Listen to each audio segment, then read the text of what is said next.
If your dizziness seems to appear more during stressful moments, crowded places, busy environments, or even after overthinking your symptoms, anxiety may be playing a much bigger role than you realize. And what makes this confusing is that the dizziness often feels completely physical, not imagined. Not just stress, real lightheadedness, real imbalance, real motion sensitivity, sometimes even strange rocking or floating sensations. For many people, the symptoms become even more noticeable once they start focusing on them.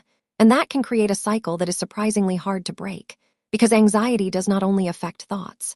It can affect breathing patterns, muscle tension, visual sensitivity, body awareness, balance processing, and the nervous system itself. That is why some people feel dizzy even when medical tests come back normal. One of the most common patterns is feeling worse in visually busy places. Supermarkets, shopping centers, traffic, scrolling on a phone, walking through crowds. The brain starts becoming overly alert to movement and sensory input. And when the nervous system stays in that hyper-aware state for long periods, even normal motion can begin to feel uncomfortable or disorienting. Some people describe it as feeling detached from the ground. Others say it feels like swaying, floating, rocking, or walking on a boat. And interestingly, many people notice the symptoms are worse when they are tired, emotionally overwhelmed under pressure, or constantly checking how they feel. That constant monitoring matters more than people think, because the brain starts treating dizziness like a threat. And once that happens, the nervous system can become extremely sensitive to normal body sensations. You may start noticing every small shift in balance, every slight sensation in your head, every moment of visual motion. And the more attention the brain gives those sensations, the louder they can seem. This is one reason anxiety-related dizziness can feel so persistent, especially after an initial dizzy episode.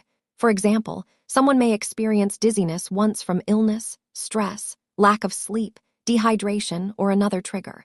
But afterward, the fear of the sensation returning keeps the nervous system on high alert. Eventually, the dizziness itself becomes part of the anxiety cycle. Some people even notice symptoms most when standing still, not spinning vertigo exactly, more like internal movement, rocking, swaying, unsteadiness, a strange feeling that the body is moving when it is not. Others feel disconnected while walking, almost like their surroundings feel slightly unreal or overly stimulating.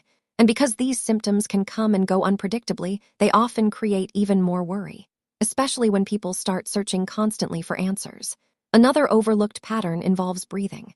During stress or anxiety, breathing can quietly become faster, shallower, or more upper chest dominant. Even subtle changes in breathing can affect carbon dioxide levels enough to create sensations like lightheadedness, floating feelings, pressure in the head, blurred concentration, or feelings of instability. Many people do not even realize they are doing it. Neck and shoulder tension can also contribute. When stress builds up physically, muscles around the neck, jaw, scalp, and upper shoulders often tighten automatically. That tension can increase feelings of pressure, visual discomfort, motion sensitivity, and balance uneasiness in some people. And this is where the experience becomes emotionally exhausting. Because dizziness creates anxiety, but anxiety can also amplify dizziness. So people often get trapped in a loop where both feed each other. That does not mean the symptoms are fake. It means the nervous system is involved.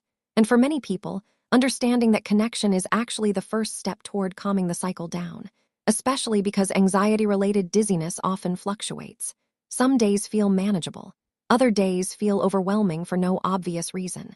That inconsistency itself can be stressful, but patterns usually exist underneath it. Sleep quality, stress levels, sensory overload, visual stimulation, fatigue, hyperfocus on symptoms. All of these can influence how intense the dizziness feels. And sometimes people only notice the connection once they stop viewing dizziness as purely an ear problem and start looking at the nervous system as a whole. Of course, persistent or severe dizziness should always be properly evaluated by a healthcare professional, especially if symptoms are new, sudden, or worsening.